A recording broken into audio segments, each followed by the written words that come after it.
Bismillahirrahmanirrahim. Assalamualaikum warahmatullahi wabarakatuh. Waalaikumsalam warahmatullahi Warahmatullahi wabarakatuh. Alhamdulillahi rabbil alamin wal aqibatu lil muttaqin wala udwana illa 'alal zalimin. Wassalatu wassalamu ala nabiyyil mursalin wa ala alihi wa ashabihi ajma'in. Asyhadu an la ilaha illallah wahdahu la syarika lah wa asyhadu anna Muhammadan abduhu wa rasuluh. Allahumma salli wa sallim wa barik ala sayyidina Muhammadin wa ala alihi wa ashabihi ajma'in. Allahumma inna nas'aluka ilman nafi'a wa rizqan thayyiba wa amalan mutaqabbala. Rabbi shrah li sadri wa yassir li amri wa hlul 'uqdatam min lisani yafqahu qawli. Bersyukur kepada Allah Subhanahu wa taala atas segala karunia, nikmat, keimanan yang diberikan kepada kita. Salawat dan salam kepada Nabi kita Muhammad sallallahu alaihi wasallam. Alhamdulillah, pada hari ini kita kembali bersilaturahim dalam kajian rutin kita Tadabbur Asmaul Husna, dan insya Allah semakin membuat kita faham, meyakini, dan menghantarkan kita kepada cinta kepada Allah, bertakwa kepada Allah Subhanahu wa taala. Amin ya rabbal alamin. Apa kabar semuanya? Insya Allah sehat. Ya. Amin. Alhamdulillah sehat. Alhamdulillah. Ya, sehat. Baik. Eh, Alhamdulillah di sebelumnya kita sudah memasuki pembahasan Asmaul Husna yang ke-20 dan ke-21. Ya, kita bahas bersamaan di pertemuan sebelumnya dan insya Allah hari ini kita lanjutkan dengan pembahasan yang sama, yaitu nama Allah Al-Qabid dan Al-Basit. Al-Qabid, Al-Basit. Ya. Apa hikmah kenapa kita bahas bersamaan? Masih ingat? Baik, yang satu mengendalikan, yang satu mengendalikan. Berkaitan satu dengan yang lain ya. Ya. Ya, Al-Qabid itu adalah al-qabdu, dari kata al-qabdu, qabado adalah mengumpulkan, menyempitkan, menahan. Ya, al-qabdu. Ya. Menahan, menggenggam, mengumpulkan, itu menyempitkan qabado. yang satu luas. Nah, yang al-bastu atau al-basit itu sebaliknya, meluaskan, melapangkan. Ya. Kalau tadi al-qabdu menyempitkan, al-bastu berarti lapang. Tuh. Ya. Apa yang Allah lapangkan, apa yang Allah sempitkan. Nah, gitu ya. Iya. Al-Qabid, Al-Basit. Allahu huwallazi yumsikur rizq. Yakbidu ar-rizq. Yakbidu as-sadar, ar-ruh, al-qalb. Ya. Artinya Allah itu menyempitkan, menahan rezeki, apalagi ruh, hati. Tapi juga Allah Al-Basit yabsutur rizq wa yashrahul qalb. Ya, termasuk wa yabsutu yadahu bit taubah. Allah itu melapangkan rizki, meluaskan rizki. Allah itu apalagi melapangkan dada, yashrahul qalb, yashrahus sadar. Kemudian yabsutu bit taubah, yabsutu yadahu bit taubah. Allah membentangkan pintu pintu taubat kepada hambanya. Ya.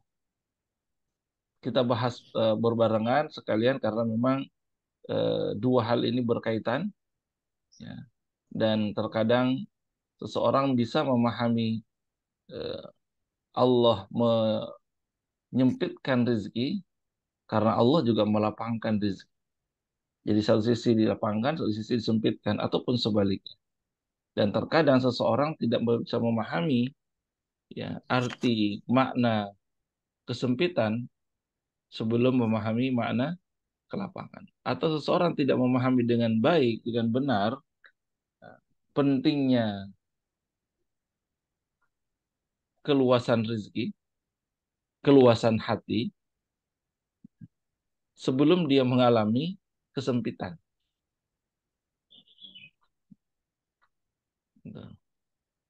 Nah, sekarang ya, hari ini kita lanjutkan bahasan itu ya dalam tiga hal gitu ya. Bahwa Allah itu Al-Qabid Al-Basit terhadap rezeki, kemudian juga hati, ya, juga dengan taubat. Ya, ikhwatal iman yang dirahmati Allah Subhanahu wa taala. Ada sebuah kisah ya, mungkin berkaitan juga dengan bahasan kita hari ini. Pernah dengar mungkin seorang sahabat Rasul saat itu yang sangat taat dalam beribadah. Namanya Sa'labah. Pernah dengar ya? Sa'labah. Dia seorang sahabat Nabi yang pada mulanya dia sangat taat, rajin beribadah, rajin sholat berjamaah ya, di masjid. Namun kehidupannya memang saat itu dia miskin. Dia miskin. Tapi dalam ibadahnya dia rajin. Selalu berjamaah bersama Rasulullah SAW di masjid. Ya. Dan juga tentu saja dia minta pada Rasulullah didoakan, diberikan rezeki. Namun setelah berubah, dia menjadi kaya, bahkan kaya raya. Ya. Didoakan oleh Rasulullah, bahkan diberikan modal ya oleh Rasul dengan seekor kambing. Bahkan kambing itu sudah mau melahirkan ya, modal. Sehingga dari seekor kambing itu kemudian beranak pinak sehingga sudah banyak gitu ya kambing-kambingnya. Dia sudah sibuk mengurus kambing-kambingnya tersebut sehingga dia sudah mulai kewalahan, sudah mulai meninggalkan sholat berjamaah. Ya. Sudah banyak melalaikan ibadah. Bahkan ia sudah enggan berzakat. Menyangka bahwa rizkinya yang banyak ini, kambing-kambingnya, ternak yang sudah banyak ini, karena usahanya. Bahkan meskipun Rasulullah sudah mengingatkan dan menyuruh untuk datang sholat berjamaah, tetap ia nggak sempat, sibuk mengurusi hartanya. Ya, maknanya apa? Allah sudah menyempitkan hati Sa'labah. Hingga kemudian ia sadar dengan kesalahannya itu, ia segera datang menemui Rasulullah. Ya, namun karena apa sudah terlampau kelalaiannya, saat itu sempat ditegur dengan celaka engkau wahai Sa'labah, wailul lak.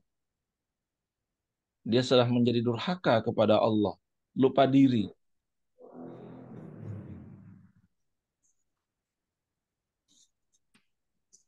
Sehingga kemudian dia meninggal dunia dalam keadaan durhaka kepada Allah Subhanahu wa taala. Apa pelajaran yang bisa kita ambil di sini? Bahwa Allah sempitkan awalnya, ya. Allah sempitkan dengan rizki, dengan harta, tapi sisi lain Allah berikan kelapangan waktu untuk beribadah, berjamaah. Ya. Sebaliknya, ketika dia sudah punya harta, rezeki yang banyak, sibuk mengurusi bisnisnya, pekerjaannya, lupa dengan ibadahnya, sempit waktunya dalam beribadah. Disinilah kita memahami tentang makna al-qabid al-basit. Ya. Kita coba bedah satu persatu. Yang pertama tentang bagaimana Allah melapangkan dan menyempitkan rezeki. Dalam surat Ar-Rum ayat 37 Allah berfirman, A'udzu billahi minasyaitonir rajim. Bismillahirrahmanirrahim. Awalam yarau anna Allah yabsutur rizqa liman yasha wa yaqdir. Awalam yarau alladhi Awalam yarau anna Allah yabsutur rizqa liman yasha wa yaqdir. Ada kalimat yabsut, ya, basata yabsutu al-basit. Apakah mereka tidak memperhatikan bahwa sesungguhnya Allah itu melapangkan rezeki? Yabsutur rizqa, melapangkan rezeki. Liman yasha, kepada siapa saja yang dia kehendaki. Wa yaqdir, ya. Wa yaqdir, ya. Wa yaqdir sini dari kata qadara, yaqdir itu mengkadar. Maksudnya itu adalah menyempitkan. Allah melapangkan rezeki kepada siapa yang dikehendakinya, wa yaqdir, dan dia pula yang menyempitkan rezeki. Ya. Dia Allah yang meluaskan rezeki, Allah menyempitkan rezeki. Bagi orang yang beriman, kalau meyakini nama Allah Al-Basit, Al-Qabid, Al-Basit, maka semua tidak menjadi sebuah permasalahan besar. Kenapa? Karena dia yakini itu adalah kehendak Allah.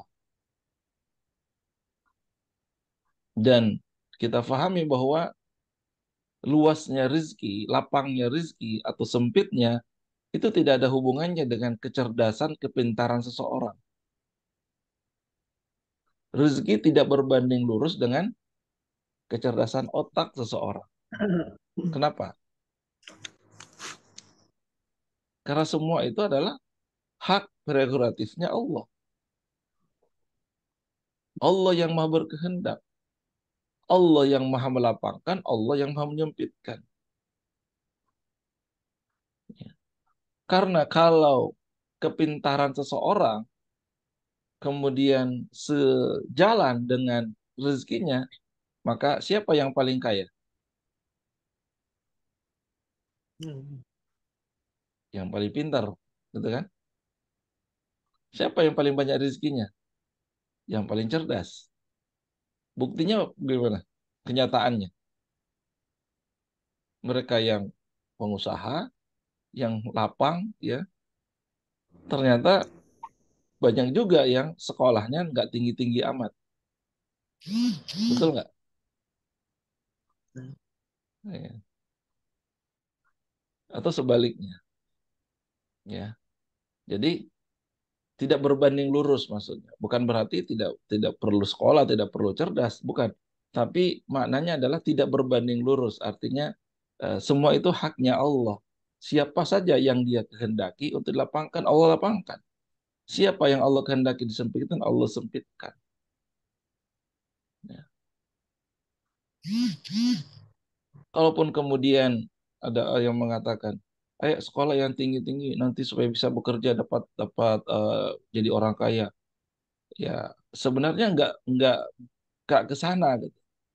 Ya sekolah, belajar ya belajar untuk ilmu. Ya.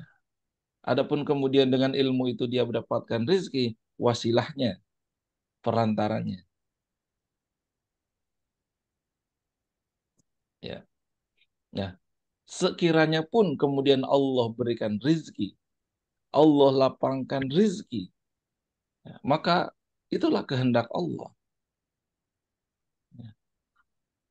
Kemudian kita nggak perlu menilai bahwa pilih kasih dan sebagainya.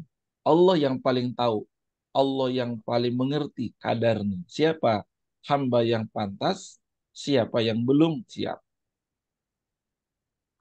Mari kita lihat dalam surat Asy-Syu'ara, surat Asy-Syura ayat 27. Allah berfirman, Bismillahirrahmanirrahim. Walau basatallahu rizqa li'ibadi. la baghaw fil ard. Ini kata lau, sekiranya, seandainya, jikalau, ya. Lalu kemudian jawabannya la baghaw, niscaya, tentu. Ini firman Allah. Walau basatallahu rizqa li ibadi. Jikalau Allah melapangkan rizki kepada hamba-hambanya, la baghaw fil ardi, tentu mereka akan melampaui batas di muka bumi. Bayangkan semua orang diberikan rezeki yang lapang gitu kan. Dimudahkan semuanya, gampang semuanya. Maka niscaya ada di antara hamba-hamba itu yang melampaui batas. Melampaui batas di muka bumi. Berbuat sewenang-wenang. Ya. Walakin akan tetapi yunazzilu biqadarin ma yasha. Allah menurunkan rezeki atau apa yang dikehendakinya dengan ukuran. Allah menurunkan rezeki kepada hambanya itu dengan ukuran, dengan kadar. Artinya dibatasi, tidak mengucur begitu saja, tapi ada batasan-batasan. Siapa yang lapang itu, siapa yang dibatasi. Karena Allah Maha tahu. Innahu bi'ibadihi khabirun basir. Di ujung ayatnya, sesungguhnya dia Allah itu khabirun, maha mengetahui keadaan hamba-hambanya. Basirun, dan juga Allah maha melihat. Allah maha tahu, Allah maha melihat. Maka kita melihat orang yang lapang rezekinya, kaya raya, tapi dengan itu dia lupa diri. Melampaui batas di muka bumi. Berbuat zalim di muka bumi. Ada ya?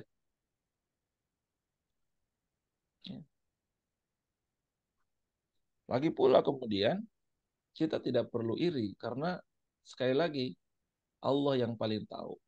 Allah yang paling tahu kebutuhan kita. Allah yang paling tahu kadarnya. Seberapa perlu kita tentang rezeki tersebut. Mungkin ada yang bertanya, gitu ya. Ada yang berkata, kenapa rezeki saya dibatasi? Kok segini-gini aja? Maka jawabannya ya Allah yang paling tahu takaran. Allah yang paling tahu kebutuhan kita. Mana yang kita butuhkan, kita perlukan. Demikian juga, kenapa orang itu, fulan itu, kok lebih banyak rezekinya? Ibadahnya biasa saja, tapi kok kenapa dia lebih luas, lebih lapang rezekinya? Ya sekali lagi, Allah yang paling tahu. Maka kita sebagai hamba Allah yang beriman, kita nggak boleh dan nggak pernah ada iri, dengki, hasad, dan sebagainya. Dan yang paling penting juga kita pahami adalah kita tidak pernah tahu seberapa banyak kebutuhan orang tersebut dibanding kebutuhan kita. Kita tidak tahu seberapa banyak kebutuhan dia. Atau bahkan sebesar apa yang Allah telah ambil darinya, sempitkan darinya, kita nggak tahu. Ini mengimani Al-Qabid Al-Basit ya. Lapang rezekinya, karena Allah Al-Basit lapang. Kita tidak pernah tahu ketika lapang rezekinya, tapi ada sesuatu yang disempitkan dari. Ada yang diambil dari. Karena itu nggak perlu iri. Allah Maha tahu dilapangkan satu sisi, tapi disempitkan sisi yang lain. Contoh, betul hartanya berlimpah, betul dia kaya raya, ya. Tapi kekayaannya itu ternyata karena dia punya anak yatim yang santun. Oh, dia punya lembaga pendidikan, sehingga apa? Hartanya, kelapangan rezekinya itu digunakan. Ada saluran yang lain yang dimanfaatkan, dan ada saluran untuk kemudian rezeki itu dialirkan, digunakan, dimanfaatkan. Atau sisi lain, kita juga tidak tahu. Allah lapangkan rezekinya, Allah berikan kelapangan, kemudahan dan sebagainya, Ya. Tapi bisa jadi dia harus setiap bulan cuci darah. Sehingga hartanya yang banyak itu digunakan untuk bolak-balik cuci darah. Ada yang begitu ya? Atau mungkin Allah lapangkan rezekinya, luas rezekinya, hartanya banyak, tapi sisi lain Allah sempitkan dengan Allah ambil, ya, Allah ambil keharmonisan dalam keluarganya. Ini mengimani Allah Al-Qabid, Allah Al-Basit. Allah Al-Basit, Allah lapangkan rezekinya, tapi sisi lain Allah ambil keharmonisan dalam keluarga. Atau mungkin anak-anaknya tidak akur dan sebagainya. Demikian juga sebaliknya, Allah berikan keluarga yang bahagia, anak-anak yang soleh dan soleha di rumahnya.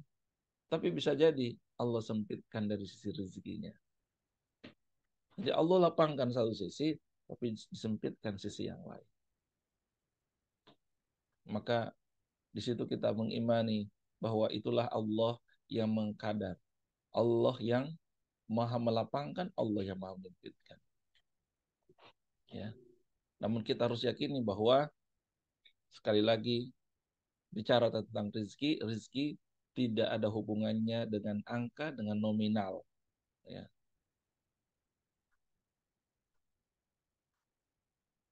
Tidak ada hubungannya dengan angka atau nominal. Rezeki itu hak Allah Subhanahu wa taala. Allah lapangkan. Ya. Bismillahirrahmanirrahim. Wa may yattaqillaha yaj'al lahu makhraja wa yarzuqhu min haitsu la yahtasib.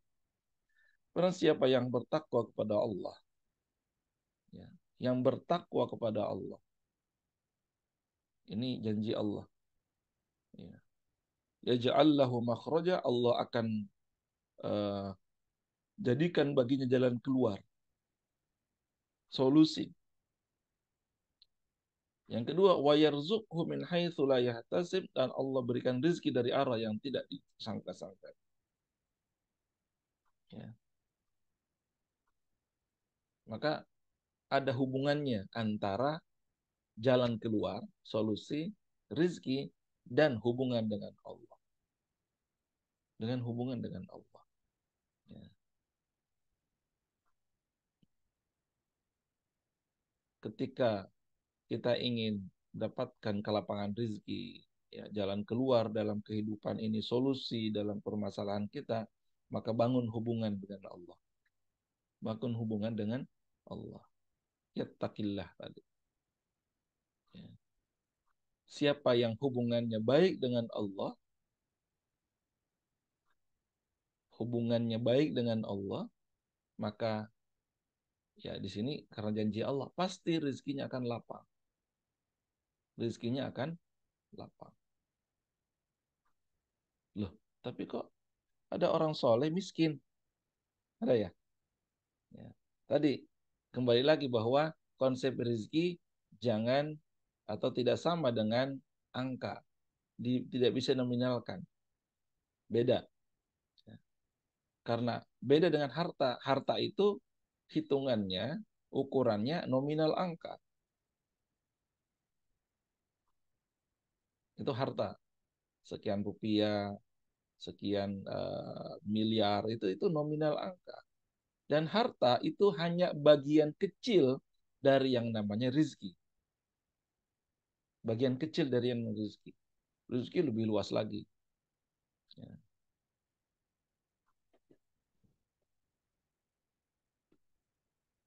Waktu, di antara waktu-waktu itu kemudian kita bisa duduk, baca Quran, majelis ilmu, belajar, dan sebagainya. Itu tidak ada angkanya, nominal uangnya. Tapi itu rezeki bukan? Ilmu bertambah, silaturahim terjaga, itu rezeki bukan? Rezeki. Ya. Tidak ada nominal angkanya. kehangatan di dalam keluarga, itu rizki bukan? Rizki. Rizki. Ketaatan dengan Allah, itu rizki. Saling menghargai satu dengan yang lain, itu adalah rizki. Tidak ada angka nominalnya. Sebaliknya kita lihat, mereka yang hartanya berlimpah, ya, hartanya berlimpah, rumahnya, kendaraannya, perusahaannya, wah, uangnya itu nggak terhitung gitu ya. Kalau dijahit itu uangnya, terus ditaruh di saku itu bisa berderet gitu ya, berkilo-kilometer gitu, pencopet itu bisa kewalahan tuh, nyuri uangnya itu saking banyaknya. Ya, itu ibaratnya seperti itu. Berlimpah hartanya, tapi jauh dari ketakwaan pada Allah. Hubungannya tidak baik dengan Allah. Kehidupannya berantakan. Itu artinya nominal hartanya tidak berbanding dengan rizki yang begitu luas yang Allah berikan berupa keimanan dan ketakwaan kepada Allah Subhanahu wa taala. Maka ini dijawab dugaan-dugaan manusia, persangkaan manusia tentang harta, tentang rizki kepada Allah. Karena banyak manusia menyangka bahwa ketika hartanya banyak, wah ini Allah muliakan kehidupan. Allah lapangkan hidupnya. Dia lupa akan adanya ujian dengan rezeki tersebut. Ya. Dalam surat Al-Fajr ayat 15 Allah berfirman, "Fa'ammal insan idza mabtalahu rabbuhu fa'akramahu wa na'amahu fayaqulu rabbi akraman." Yang pertama, adapun manusia apabila Tuhannya mengujinya lalu dimuliakannya, diangkat derajatnya, diberikan kesenangan, fa'akramahu wa na'amahu, diberikan kenikmatan, kesenangan berupa materi dan sebagainya. Lalu dia berkata, Rabbi akraman, Tuhanku memuliakanku. Dengan lapangan hidup, harta yang banyak, dia mengatakan Tuhanku memuliakan. Sebaliknya di ayat 16-nya, wa ammal insanu idza mabtalahu faqadara alaihi rizqah fayaqulu rabbi ahanan. Sebagian manusia apabila dia dikadar rizkinya, dibatasi rizkinya, faqadaru alaihi rizqah, lalu mereka berkata, Rabbi ahanan, Tuhanku menghinakan. Jadi ada dua sisi.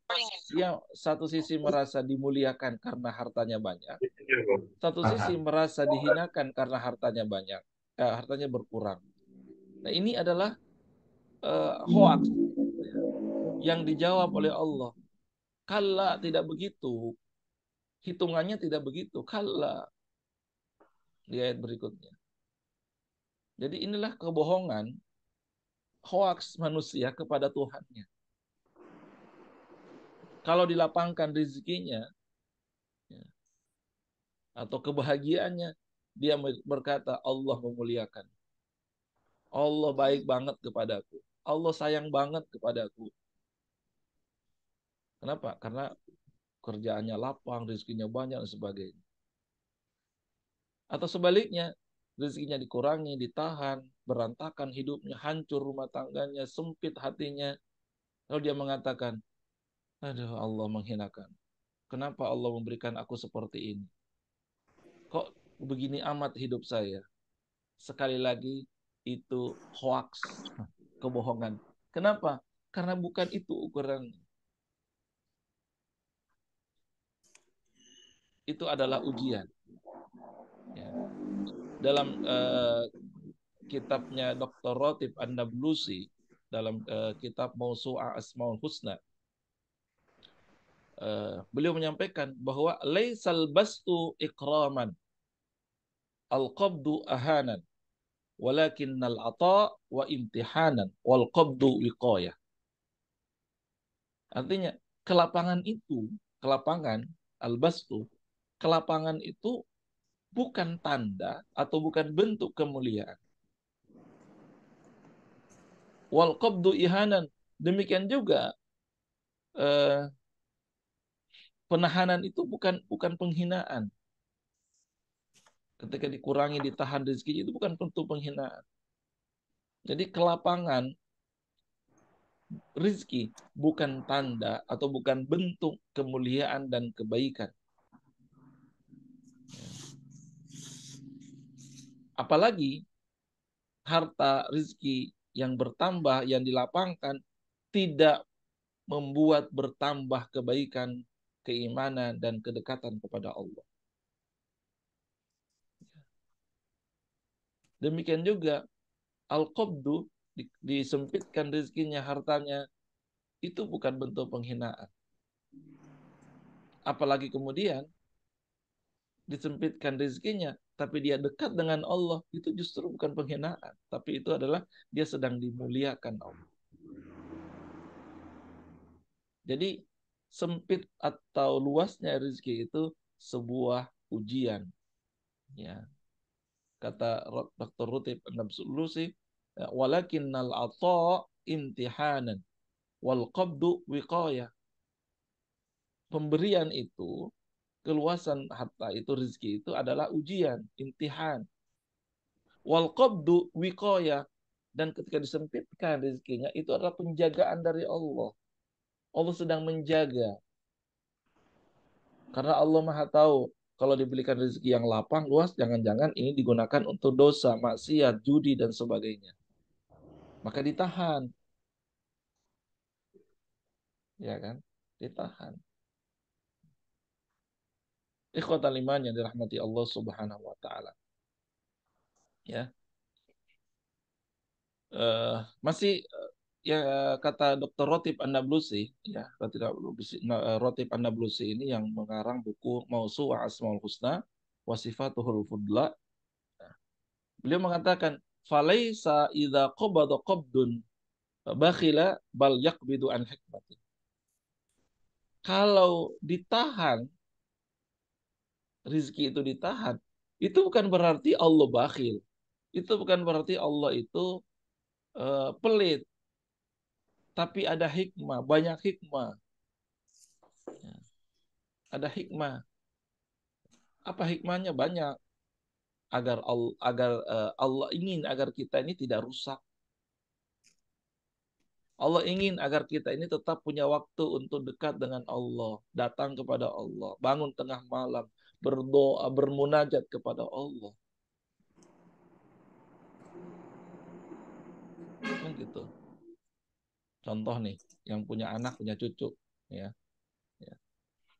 Sekaya apapun orang tuanya, keluarganya, kakek neneknya kaya, bisa beli apa aja buat anaknya, buat cucunya, karena sayang, kan tetap ditakar kalau ngasih kepada anak yang belum sampai umur. Betul nggak? Apakah mentang-mentang orang tuanya kaya raya, ya, bisa beli apa saja, kemudian dia punya anak, punya cucu, umurnya baru, contoh nih Pak Zainal, itu cucunya umur berapa Pak sekarang?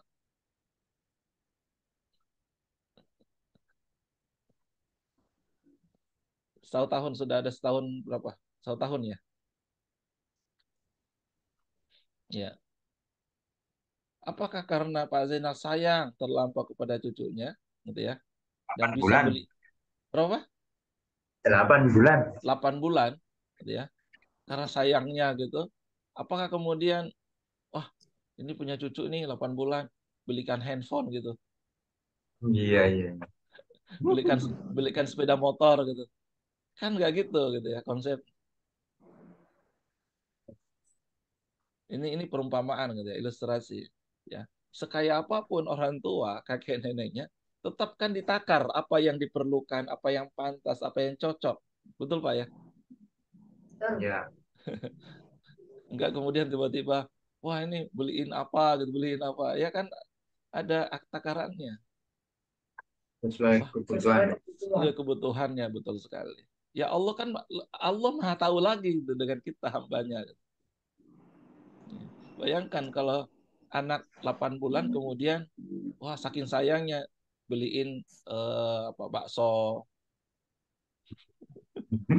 Belum waktunya. beliin beliin Ya. seblak kalau di sini gitu ya.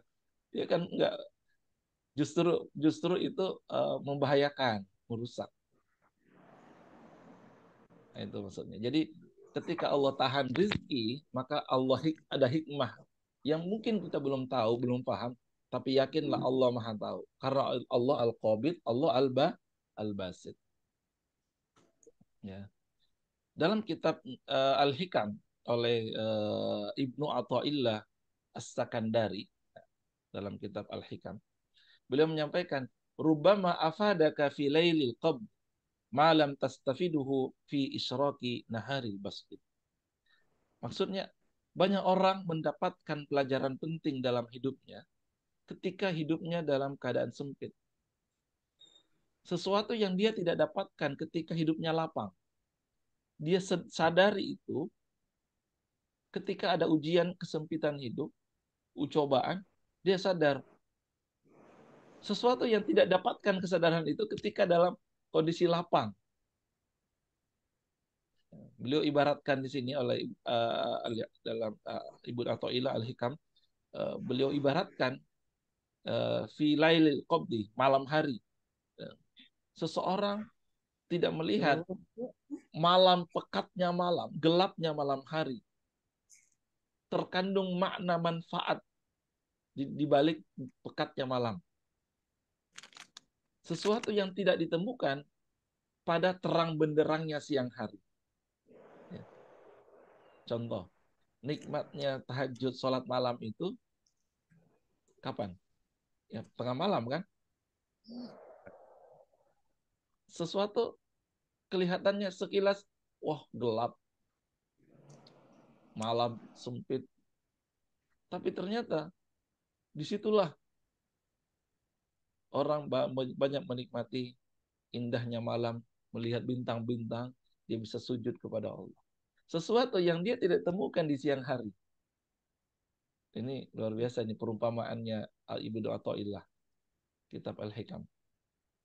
Contoh lain, waktu COVID kemarin, banyak nggak orang yang kemudian justru dalam keadaan COVID, sakit itu, dia dapat hidayah, dia dapat kesadaran. Yang tadinya nggak sholat, ketika kasih COVID, ada kesempitan hidup, disadar di situ. Artinya apa? Ada hikmah di balik kesempitan, di balik ujian dan cobaan, Allah berikan yang lain. Masya Allah.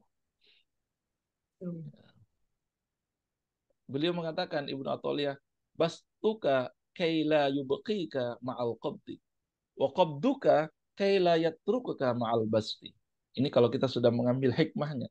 Al-Hikam itu jamak dari hikmah. Al-Hikam. Al-Hikam itu bentuk jamak daripada hikmah.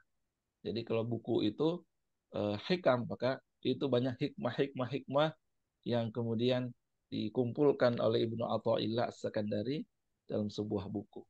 Ya. Beliau mengatakan, bastuka kaila yubqika ma'al qabdi. Allah memberikan kita kelapangan agar kita tidak larut dalam kesempitan. Jadi sewaktu-waktu Allah berikan kelapangan tuh, keluasan hati, lapang rezeki kita, agar kita tidak selamanya larut dalam kesempitan. Sebaliknya, Allah berikan kita kesempitan dalam bentuk ujian rezeki misalnya, agar kita tidak larut dalam kelapangan. Kalau orang sudah larut dalam kelapangan, kadang-kadang dia kelewat batas, melampaui batas, lupa diri. Sehingga kadang-kadang itu disitulah ada rem. Ya. Supaya orang itu tidak lampaui batas. Kenapa? Kalau sudah kelapangan hidup, lapangan rezeki itu sudah diberikan tanpa rem, maka yang terjadi adalah lupa diri, melampaui batas. Itulah Fir'aun. Ya kan? Karena Fir'aun diberikan kelapangan, bayangkan nggak pernah sakit, raja, Ya. iya kan? Kan lupa diri, rezekinya berlimpah dan sebagainya. Apa lupa dirinya? Dia mengatakan, Ana rabbukumul a'la, aku Tuhanmu yang paling tinggi. Yang lainnya sering sakit, yang lainnya dia kok nggak pernah sakit. Wah, saya ini Tuhan, ya kan? Lupa diri. Sombong. Itulah manusia. Karena itu disebutkan, kalla innal insana layatqa ar-ra'ahu istaghna. Manusia itu yatqa, melampaui batas. Ketika melihat dirinya serba cukup, ar-ra'ahu istaghna. Jadi dibatasi itu ada hikmah. Nah, ini kita baru bahas tentang rizki ya. Kelapangan rizki atau kemudahan dan kesempitan. Ya. Sampai sini mungkin ada yang mau bertanya terlebih dahulu. Insya Allah kita masih membahas tentang al-qabdu al-bastu di periode selanjutnya. Tapi kita lanjutkan dengan bagaimana Allah lapangkan atau sempitkan hati. Ya. Kalau sekarang tadi kita tentang rizki dulu. Ya. Silakan kalau ada yang bertanya.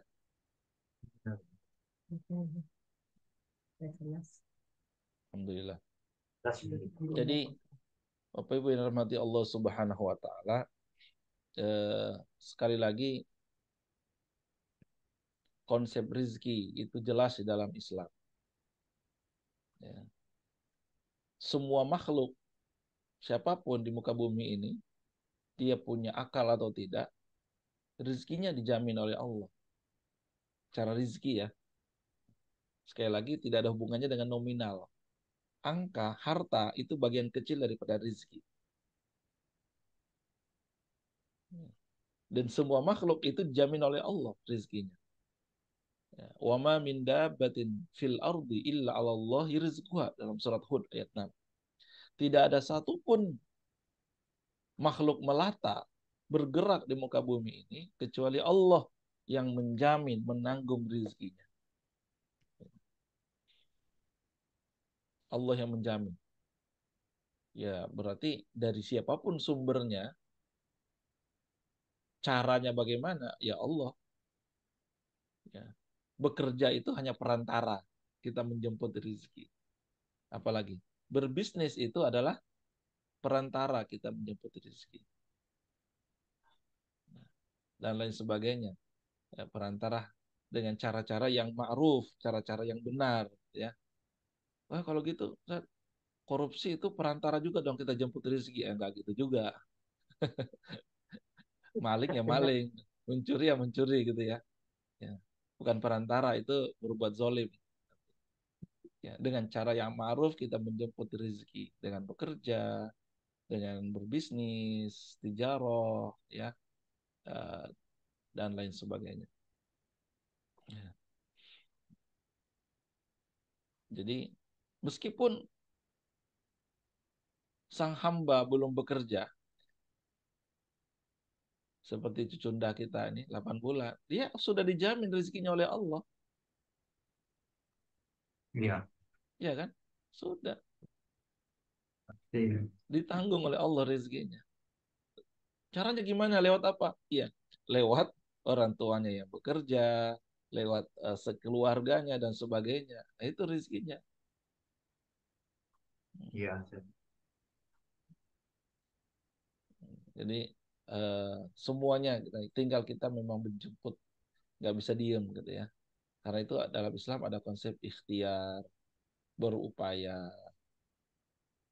Tapi juga ada konsep tawakal. Setelah kita ikhtiar, mencari, berupaya, kemudian kita tawakal. Ya. Tawakal, berserah diri kepada Allah, bergantung kepada Allah, itu penting, sangat penting. Tapi jangan hanya tawakal. Tawakal itu tidak menghilangkan ikhtiar, usaha. Kan ada juga ya. Udahlah saya serahkan semuanya pada Allah, tapi nggak kerja. Ya nggak gitu juga, tapi keduanya ya. Hmm. Ya. Itu tawakal itu bagian tawakal itu adalah ikhtiar. Caranya bertawakal ya dengan berusaha. Seperti kisah ketika ada seorang sahabat, dia datang ke masjid, sholat berjamaah dengan Rasulullah, dia pakai unta, gitu ya. Kemudian dia turun dari untanya, dibiarkan untanya di halaman masjid, dia masuk. Ditanya Rasulullah, naik apa? Naik unta. Di mana? Taruh. Ya di depan. Terus ya saya taruh aja, saya tawakal kepada Allah. Jangan gitu, ikat dulu. Untanya diikat dulu, baru tawakal kepada Allah. Artinya apa? Ada usaha. Berusaha dulu, jangan ntar kemalingan yang disalahkan siapa? Amin. Jadi ada upaya. Ya. Wallahu a'lam bishawab. Mudah-mudahan ini menjadi hikmah manfaat untuk kita sedikit, tapi mudah-mudahan kita bisa hayati dan kita amalkan di dalam kehidupan kita, insya Allah. Ikhwatal iman yang dirahmati Allah Subhanahu wa taala. Insya Allah di pertemuan berikutnya kita lanjutkan masih bahasan tentang Allah Al-Qabid, Allah Al-Basit. Mari kita sempurnakan dengan berdoa kepada Allah Subhanahu wa taala. A'udzu billahi minasyaitonir rajim. Bismillahirrahmanirrahim. Alhamdulillahi rabbil alamin. Hamdan yuwafi ni'amahu wa yukafi mazidah. Ya Rabbana lakal hamdu wa lakal syukru kama yanbaghi li jalali wajhikal karim wa 'azimi sultanik. Allahumma shalli ala sayyidina Muhammad wa ala ali sayyidina Muhammad. اللهم أنت ربنا لا إله إلا أنت خلقتنا ونحن عبادك ونحن على عهدك ووعدك ما استطعنا نعوذ بك من شر ما صنعنا نبوء لك بنعمتك علينا ونبوء بذنوبنا فاغفر لنا فإنه لا يغفر الذنوب إلا أنت اللهم إنا نسألك بأننا نشهد أنك أنت الله لا إله إلا أنت الأحد الصمد الذي لم يلد ولم يولد ولم يكن له كفوا أحد لا إله إلا أنت سبحانك إنا كنا من الظالمين اللهم اجعلنا مقيم الصلاة ومن ذرياتنا ربنا وتقبل دعاء ربنا هب لنا من أزواجنا وذرياتنا قرة أعين وجعلنا للمتقين إماما اللهم افتح علينا أبواب الخير وأبواب البركة وأبواب النعمة وأبواب الرزق وأبواب القوة وأبواب الصحة وأبواب السلامة وأبواب الجنة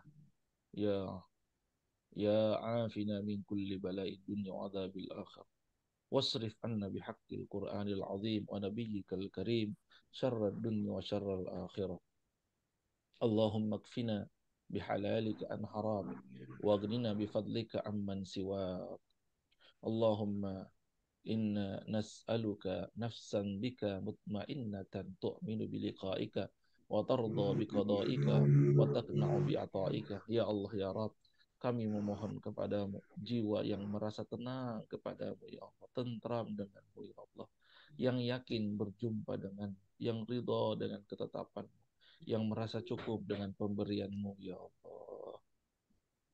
اللهم اختم لنا بالإسلام واختم لنا بالإيمان واختم لنا بحسن الخاتمة اللهم أحسن عاقبتنا في الأمور كلها وأجرنا من خزي الدنيا وعذاب الآخرة.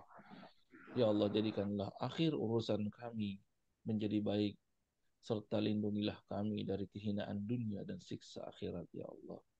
Allahumma ja'al khaira umrina akhirahu wa khaira a'malina khawatimah wa khaira ayyamina yawma liqa'ika ya rabbal alamin. Rabbana atina fid dunya hasanah wa fil akhirati hasanah wa qina adzaban nar. Wa sallallahu ala nabiyina Muhammadin wa ala alihi wa sahbihi wa sallam. Wa akhiru da'wana alhamdulillahi rabbil alamin. Summa assalamu alaikum warahmatullahi wabarakatuh. Waalaikumsalam warahmatullahi Assalamualaikum wabarakatuh. warahmatullahi wabarakatuh. Terima kasih semuanya. Terima kasih, Bu. Terima kasih.